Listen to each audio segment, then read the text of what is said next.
In this video, I will discuss striking similarities between some aspects of ancient Egypt's royalty and the current ruling class, and I will focus on British monarchs in particular, as well as a little bit on the Roman Catholic Church, rather than discussing the whole global elite, which would make this video much longer. These similarities will show beyond doubt that British monarchs, as well as the Roman Catholic Church, descended from Egypt, and probably originally from Babylon, but since it's easier to trace their Egyptian descent, I will focus in this video on this relationship, though I'm quite sure that the elite descended from Nimrod of Babylon, since Nimrod and Ishtar myth is very similar to the Isis and Osiris myth, and pharaohs claim their lineage starting from this incestuous relationship. First, let's look into the shape-shifting and being under other disguises aspect of these people, if they are people at all. Egyptian pharaohs wore makeup, their priests wore masks during ritual human sacrifices, like it was done in other places too during child sacrifices, like in ancient Phoenicia or Mexico.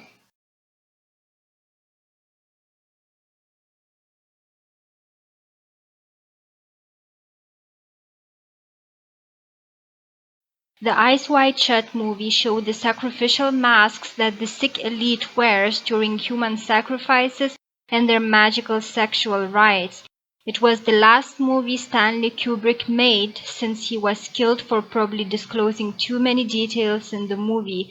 The same is happening today in Bohemian Grove.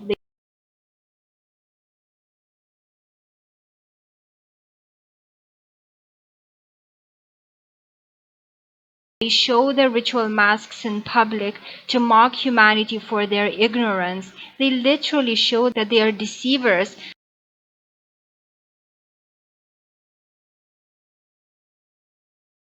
But people don't see it and actually copy this tradition themselves, thinking it's fun. In one of her music videos, Madonna transforms herself into a flock of large dark birds and then into a black dog, showing the deceptive shape-shifting aspect of the elite to which she belongs. You can see the animal mask worn on the kilt of Pharaoh, which was the head of an actual animal as it seems from the images of their decapitated fetishes, though imitation masks were worn too during rituals as seen from King Tutankhamun's mask. Here you can see the 7th Queen Victoria's child, Prince Arthur, wearing leopard skin and even tail, and the same was also done by pharaohs and high priests. Royals and celebrities also wear great amounts of makeup to hide their transgender natures, or what could be even androgynous natures, if they are indeed of Satan's bloodline, since Satan was androgynous. Firstly, makeup was used only by actors, and it was considered inappropriate to be in such disguise in public, but now it's widely accepted, probably for the reason that these androgynous beings would more easily blend into our society. Human sacrifice and cannibalism is another similarity shared between pharaohs and British royalty.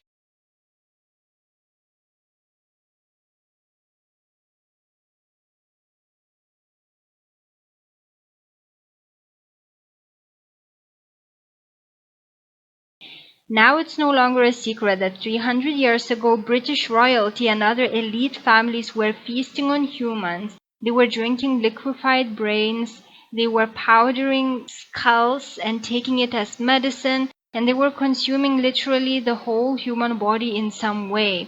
This is covered even now on major news sites.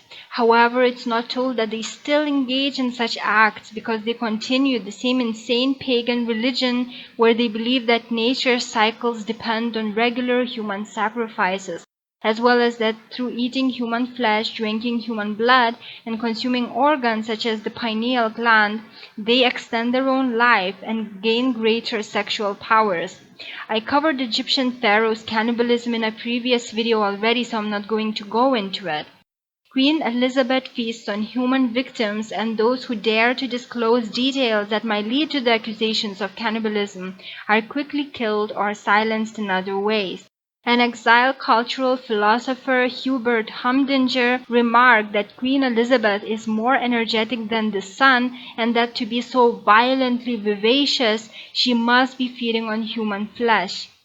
A group of 10 native children of Catholic-run Kamloops Residential School in British Columbia, which is a separate horror story by itself as royalty works hand in hand with Catholic institutions as such, were never seen again after they went on a picnic with Queen Elizabeth and Prince Philip. Eyewitnesses that saw those children with the royalty before their disappearance were all disposed of. The last eyewitness, William Arnold Combs, died soon after making an eyewitness statement and being scheduled to appear as a primary witness at the opening session of the International Tribunal into Crimes of Church and State. He told not only seeing those native children last with the royalty, but also of the murder of children by Catholic priests. He died at the Catholic-run St. Paul's Hospital in Vancouver shortly after. Jimmy Savile, an English TV and radio personality, disclosed before his death that he was a smuggler of boys for satanic abuse to high-profile public personalities, including royalty. His police report before going public was giving into the hands of royals for them to remove all the mentions of their family and relatives. Jimmy Savile was a pedophile himself with many high-profile connections. In one of his interviews, he said, "I find it more difficult to destroy morals these days than ever before in my career." He told that daytime he is moral, but he cannot say anything about the nighttime because during this time, all real wolves, like himself, rise from the darkness, causing mayhem left and right. For around 20 years, he had access to Leeds mortuary and performed sex acts on the deceased, as he himself told and was reported by the Guardian website. There is an agreement between media companies not to release any incriminating details about the life of Prince Philip for 100 years and some for 30 years, according to the Mirror newspaper. Those reports include information about murdered bodies on royal estates and Prince Philip affairs. Queen Elizabeth belongs to the Ninth Circle satanic cult network like high-class Roman Catholic priests do, whose murders and pedophile acts no longer need to be mentioned, as they are widely known already.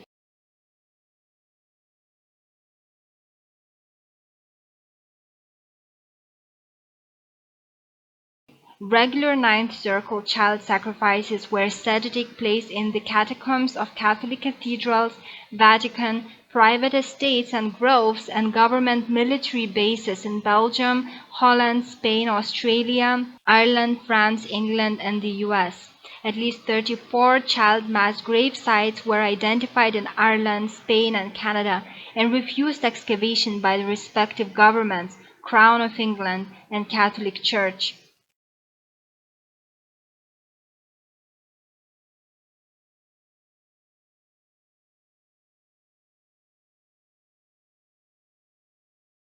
Nicole Kidman's father, who also belongs to the Ninth Circle satanic cult network, was killed after it was found out that he belonged to an elite pedophile ring in Australia. He was the major mind controller and sexual abuser of many children there. He failed to adequately program one of his human slaves, Fiona Barnett, and therefore she believes was sacrificed as a result of this failure. It is claimed by some that the Ninth Circle satanic cult organizes regular human hunting and pedophile parties in private-owned groves in countries such as US, Canada, France, and Holland, and the boys are procured by the organizations connected to Vatican. Since the tender age of 3, Fiona Barnett had been trapped inside Australia's vast pedophile network where children were sex trafficked, hunted down for sport, and murdered.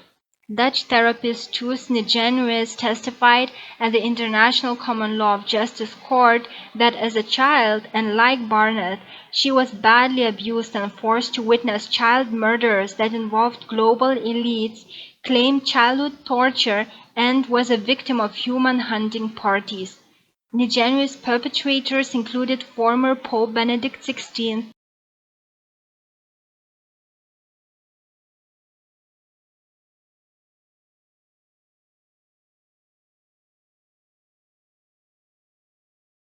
Dutch Catholic Cardinal Bernardus Johannes Alfring, and the International Bilderberg Group founder Prince Bernhard. Anything that resurfaces with regards to royal human hunting and other similar acts is silenced. People are put into mental hospitals and drugged or killed. Therefore, the royalty, despite the ever-emerging eyewitness reports, remain guilt-free in the eyes of the unsuspecting masses, and so they continue performing their cannibalistic deeds. Barnett had named as her perpetrators her grandfather, Nicole Kidman father, two former Australian Prime Ministers, a Parliament House Governor-General, and a State Police Commissioner. As with child pedophile rings in the Netherlands, Europe, Canada, and the US, the Australian pedophile network was said to include police officers, psychiatrists, biochemists, psychologists, actors, writers, politicians, university lecturers, and medical doctors. In this overview of human sacrifice, I'm giving you just a taste of what's happening behind the curtains. The elite does not like us. They're predators of humans. They're human enemies. And they are the ones in control of global resources and humanity in general. We are in the hands of an enemy. And yes, they can consume us literally, and they can kill us in other ways like through food or war. But if we are saved by Jesus and receive His Holy Spirit, they cannot enslave us spiritually, and that's our only ticket to freedom. Cannibalism and human sacrifice have always been closely linked with sun worship, as human sacrifice evidence was found in all sun-worshipping countries. We see from the Roman Catholic cross that they are sun worshippers, like the Egyptians were. We also see the winged sun disk as the insignia of British royals. The very same winged sun disk was worshipped not only in Egypt but in other ancient cultures such as Babylon. Some cultures depicted sun as having reptilian features. For example, in Egypt, we see a cobra sitting in the sun and receiving the life force of sacrificed humans and animals and giving some life force in return to those who offered the sacrifice. In Mayan civilization, sun god was told to have a pet that was a feathered serpent. And since sun was thought by some cultures to be the only source of life, no wonder the deceived nations about serpent being their creator considered the sun to be the serpent creator. Kings of many nations believed to be descended from reptilian or sun gods, like the Mayan kings, Hindu pantheon, and Egyptian pharaohs, but about that later. Pharaohs wore uraeuses, the snakes sticking out of their headgear, which might point to their true reptilian identity, since if the British royals as well as the elite in general are descendants of pharaohs, no wonder there are reptilian shape-shifting eyewitness accounts of them. I've already mentioned a few times in my other videos that the Queen was seen in her reptilian nature by the Russian President Putin. And also there was a statement released on the official British royalty website about Queen Victoria being not human and that the society would have to accept this fact. Probably this was accidentally released before its planned time, but some visitors managed to take screenshots of the webpage before it was taken down. It's also told by some sources like yournewswire.com that many people witnessed the Queen shapeshift into what looked like half lizard and half vulture being with green scaly hands and yellow slits in her eyes for about 3 seconds, and Twitter exploded with mentions of it, but such tweets with reptilian queen hashtag were quickly deleted from Twitter so that it wouldn't become major news. Twitter didn't respond to questions why the staff deleted such comments and permanently shut the accounts of those users who posted such information. Like in Egypt, pharaohs mated with their own close relatives in order to preserve the bloodline and keep power in the family. So do the British monarchs follow the same custom, and therefore the elite looks very much alike, and they develop strange diseases due to such inbreeding, like hemophilia. They also develop bone anomalies and their faces don't look normal. It's been discovered that the ruling elite of the world are all related, from the leaders of great companies to celebrities and royalty. All the US presidents, according to Burke's Peerage, a genealogical publisher based in London, with the exception of Martin Van Buren, were all related, and 34 of the 44 previous presidents have been direct genetic descendants from just one person, Charlemagne, the brutal 8th century king of France, and others were directly descended from Alfred the Great, King of England.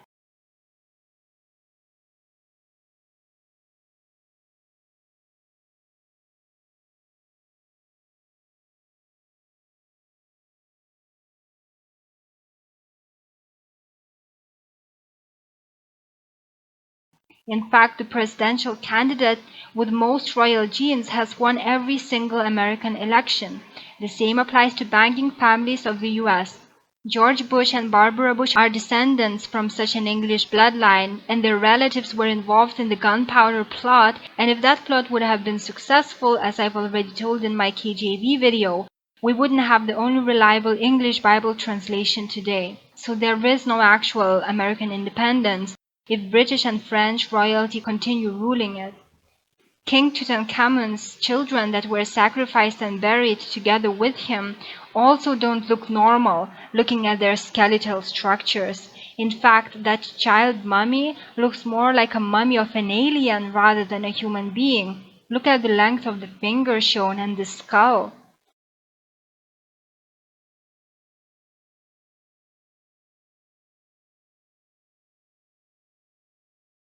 Researchers analyzing Egyptian royal mummies report male pharaohs to have feminized features, misshapen bones, and elongated limbs, according to Daily Mail. King Tutankhamun himself, for example, was deformed as it's been discovered by recent research. He had a club foot, missing bones in his feet, abnormal spinal curvature, and a cleft palate. All of the top elites look related and their faces look abnormal in the eyes of those who aren't exposed to much media propaganda, which may desensitize one from noticing their unnatural looks. Incest was practiced among the royalty since Babylonian times, since Nimrod was married to his own mother Semiramis, and then Semiramis married her own illegitimate son Tammuz after Nimrod's death, claiming Tammuz to be the incarnation of Nimrod.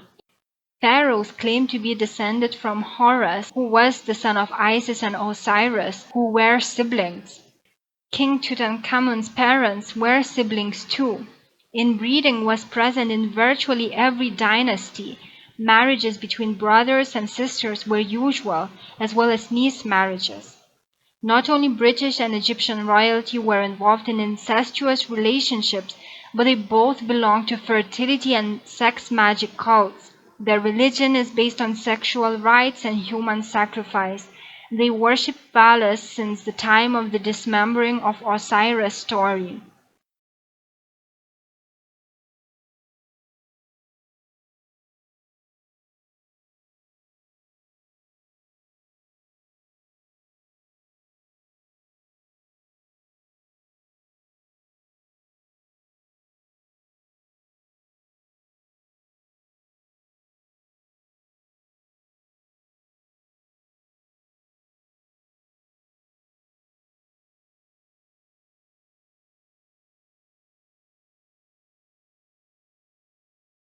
The same fertility cult is found in India to this very day.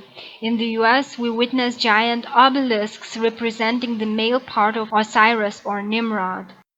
This psychopathic sex magic cult is promoted by movies that promote rape and other violence, bloodlust, and is found in Disney's subliminals.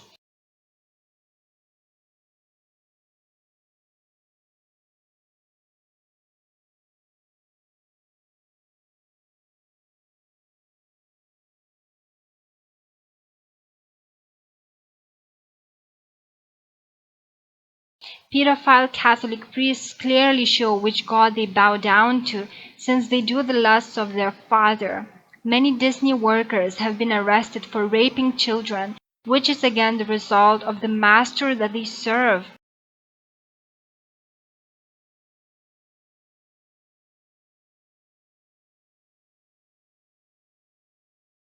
They work in a company which promotes this insane fertility magic religion and attempts to corrupt the minds of the young through their sick subliminals, and not only through those.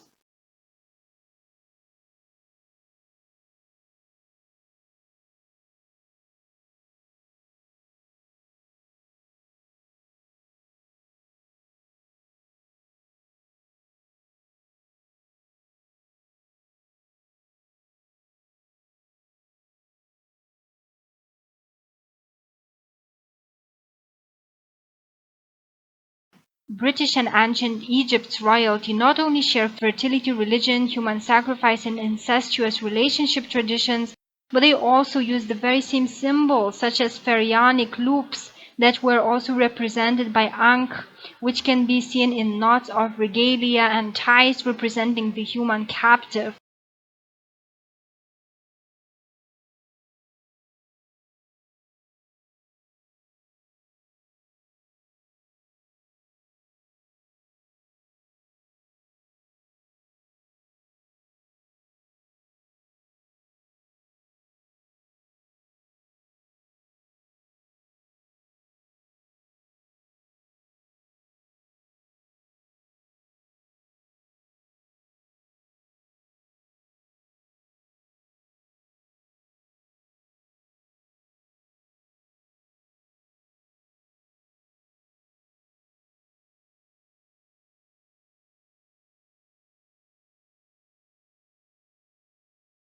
Also, the queen has the same flail like the pharaohs had.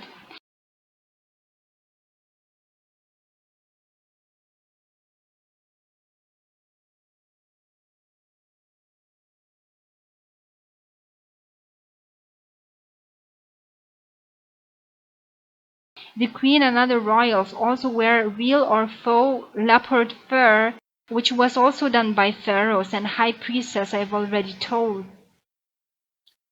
The elite controls humans through hypnotic imagery like they did in ancient Egypt, as I briefly mentioned in another video. Pharaohs also control the masses through wordplay like it's done to this very day.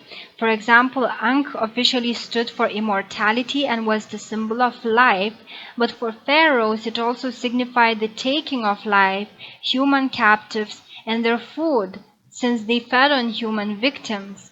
Those who remained unaware of the other side of their imagery and words were influenced by them and would remain the slaves of the system. The same is done to this very day, and most people are hypnotized as a result of the subliminals and suggestive imagery they see every day. And this conditioning snaps only when one is saved by Jesus and receives his Holy Spirit. Then the Holy Spirit may start revealing how the elite uses imagery and wordplay to control the minds of the masses.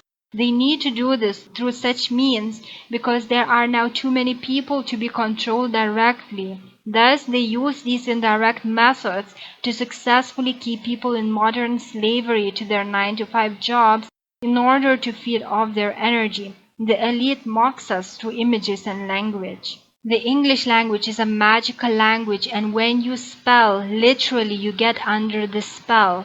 Wordplay such as the bike cannot stand without a stand because it's too tired, or police, which is police because we live on the flat earth, or Super Bowl, which is actually the Supper Bowl to mock Jesus, bank, which is the river bank to control the flow of water, which is money, all are registered in our subconscious minds, but it escapes the notice of most people's conscious minds, and therefore people are easily controlled through such wordplay. The same happens with images that people witness on TV and ads that instill fear, perverted sexual desires, and bloodlust. It seems that through these images and wordplay, the elite aims at turning humanity into the perverted, godless monsters that they themselves are. And they're doing a great job because many people are addicted to vampire, horror movies, and movies depicting rape and other sexual scenes. Many people do look now like Walking Dead, thinking themselves smart, but completely enslaved by the elite. When studying Egyptian wall paintings, you cannot help but notice that pharaohs and their female consorts had the same androgynous looks that celebrities of today have.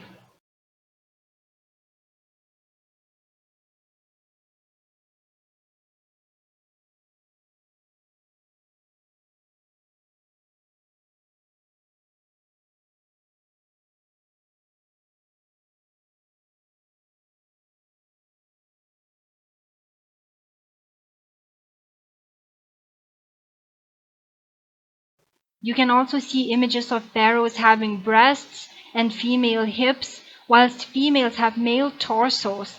which might point to the fallen angel ancestry or the bloodline of Lucifer, if indeed these were not real people. Psychopathic elite sees humans as cattle to be abused, and they consider themselves of a higher stock. Satan considered himself to be higher also, and despised humans for having kingship over the earth, and therefore usurped it. Egyptian kings also considered themselves of a different kind, descendants of gods, and intermarried to keep their bloodlines pure. Royals of today do the same thing. They depend on humans for literal survival, as they drink our blood and feed on our flesh, and also they feed on our energy, but they despise humans and see them only as their food source. Egyptians saw humans as food also, as seen from their Ankh symbol. Outrageous papistry remarks of Roman Catholic priests being literal heavenly fathers also show their claims to be representatives of God in this world.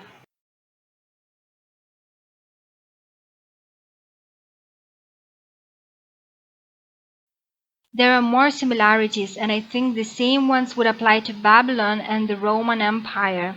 But this video is already getting long, so I will stop here. I hope that this video was useful to you, and if you have more information with regards to the similarities between the royalty and papistry of today and that of ancient Egypt, please share it in the comment section of the YouTube page of this video. Thank you for watching.